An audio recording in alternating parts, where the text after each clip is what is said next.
کہ حدیبیہ کا مقام ہے 6 ہجری ہے، اور آقا علیہ السلام کے ساتھ 1400 صحابہ کرام ہیں۔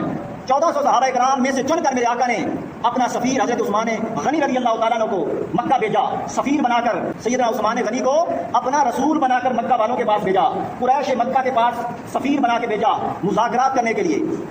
وہاں مذاکرات نہ ہو سکے، انہوں نے کہا کہ مسلمانوں کو اس دفعہ عمرے کا موقع نہیں دیا جائے گا، مذاکرات نہیں ہو سکے، واپس آنے لگے۔ جب واپس پلٹنے لگے تو قریش مکہ نے کہا اے عثمان، تو چونکہ آ گیا ہے اور سین کعبہ کے اندر کھڑا ہے، سامنے کعبہ ہے، تمہیں اجازت ہے، اور 6 سال کے بعد آئے ہو، تمہیں اجازت ہے کہ تم طواف کر لو۔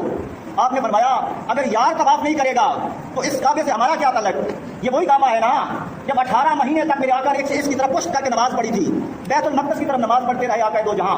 پھر میرے آقا 18 مہینے کے بعد جب آقا علیہ السلام کا مکھڑا فتوحا والا مکھڑا اس کعبے کی طرف پلٹا تو ہم نے بھی اپنے چہرے اس کی طرف کر دیے، یہ وہی کعبہ ہے نا۔